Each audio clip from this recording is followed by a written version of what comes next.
guys, welcome back to my channel. Today we're going to watch Sleepaway Camp from 1983. Here we go. In 1975, John and his boyfriend take John's children for a boat ride. The boat capsizes, leaving them floating in the water at the mercy of a couple of reckless teenagers in a motorboat who don't see them in time. John and one of the kids die, and this is John's boyfriend's reaction. What was that?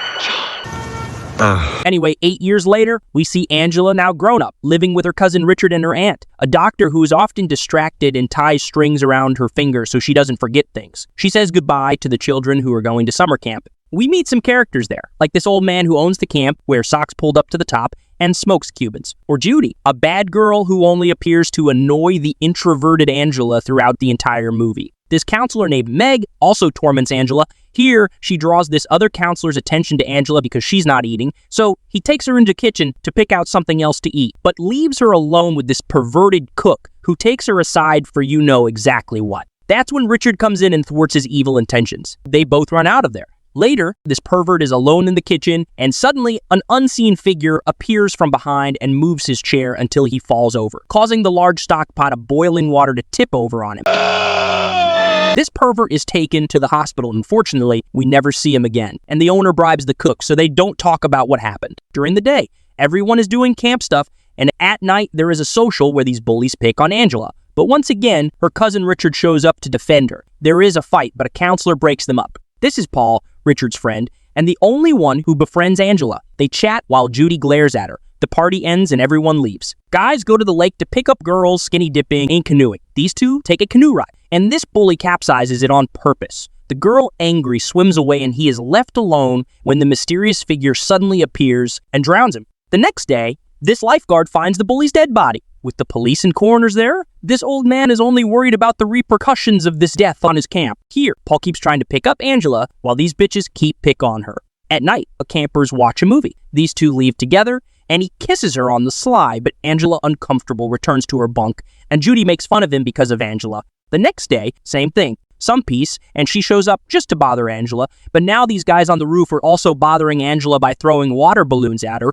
Then, this blondie from the group of bullies grabs a magazine and goes into the toilet, and we see our mysterious killer locking the door, cutting the window screen, and inserting a beehive through the hole to release it there. Within seconds, he is fatally stung by the bees. The old man can no longer turn a blind eye to the fact that there's a killer on the loose in the camp. Well, he thinks he knows who it is, but he says nothing. These two meet at night by the lake, but she has some thoughts about her father with her boyfriend and her with her brother, and, well, she runs away from there. The next day, everyone is playing Capture the Flag. Richard asks Angela to go into the woods to set up an ambush for the opposing team, but Angela sees Paul and Judy kissing. Angela runs off, followed by Paul, while Judy laughs. At the lake, Paul tries to apologize to Angela, but Judy shows up because she has no other mission in life but to bother Angela. Meg joins in as well. Together, they take her to the water to throw her out. Richard wants to help her, but the old man stops him, accusing him of killing everyone who messes with Angela. This counselor calms the old man down as they throw Angela into the water. The lifeguard pulls her out, and Richard comforts Angela, swearing revenge. Meanwhile, Meg,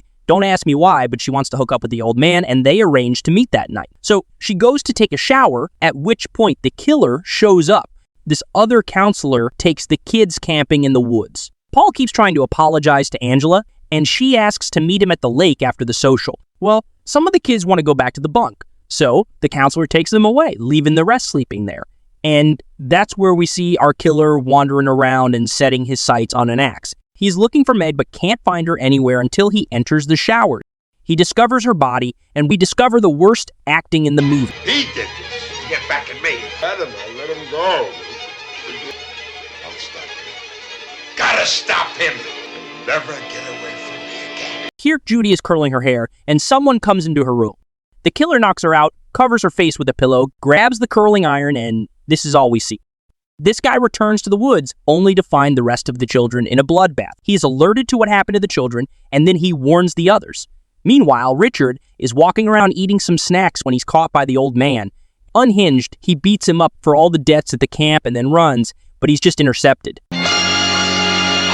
The only police officer in the whole movie arrives again and organizes a search for all the campers who are outside. Paul and Angela meet at the lake. She proposes getting naked to go swimming, which excites the boy a lot. Well, these two also arrive at the lake where they hear something and then find Angela and Paul together. In a flashback, we see this weird doctor talking to a kid and showing him a girl's dress. She tells him that she always wanted to have a girl because she already has a boy who is Richard, and also she says that Angela would be a beautiful name for him.